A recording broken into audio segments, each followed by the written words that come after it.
This organism is a mussel. It belongs in the kingdom Animalia, the phylum Mollusca, and the class Bivalvia. Mussels usually live in the water, and there are different types of mussels like marine mussels, freshwater mussels, and zebra mussels. They belong in several families of clams or bivalve molluscus, and they can live in both saltwater and freshwater habitats. These groups have in common a shell whose outline is elongated and asymmetrical compared to other edible clams. And this adaptation of the shell helps protect the mussel from predators and other stuff that might harm the mussel.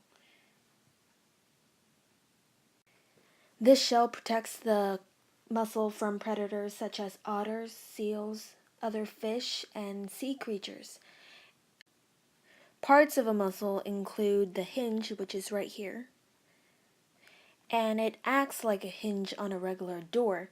It keeps the mussel from breaking apart when it opens and closes its shell.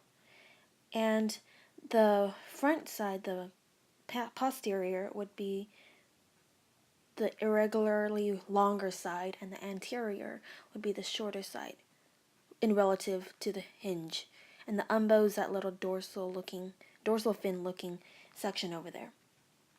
And these mussels have growth lines on their shells, indicating how old they are and how big they've grown. It's like a snail's shell. Inside the mussel, there's the mantle, which is like a membrane. Actually, it's like a semi-permeable membrane of the cell, except it's for the mussel itself. And this mantle, it's a membrane that controls what exits and enters the shell. And then on each side of the shell, there are hinge teeth. This thing here. And these help the shell seal the valves at the top and bottom. There are two sets of hinge teeth, one at the anterior end, and the posterior end. These adductors right here and here, they keep the dorsal and the ventral side of the mussel together.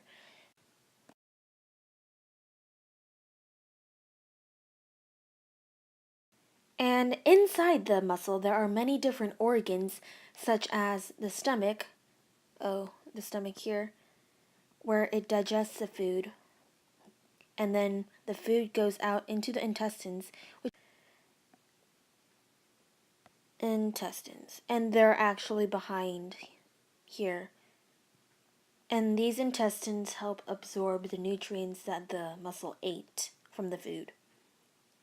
Also, the heart is situated here next to the stomach and intestine, and it pumps blood through the mussel. And instead of blood vessels, the mussel actually pumps blood into the aorta, which empties into the tissue sinuses. And here are the gills. Here. And the gills allow the mussels to breathe like regular fish in the water. And then there's a foot here, which helps the mussel to move around, and it actually is supposed to jut out of the shell, but in this case it's seen inside the shell because we moved it inside while we were dissecting. And as I said again, the foot is a large muscle which allows digging and locomotion, which is the movement of the organism itself. Here's the hinge I talked about earlier. And the two adductors, the two adductors that keep the dorsal and ventral sides together. So really the adaptations that this mussel takes from by being inside the environment is the foot that helps it move around, the gills which allows it to breathe underwater, and the hard shell like a snail shell or a turtle shell, which protects the inner organs from organisms that are predators that are trying to eat them, or just from the harsh waves that are crashing down on them. Oh, and I forgot to say what mussels they eat. Mussels feed on plankton and other microscopic sea creatures which are free floating in seawater.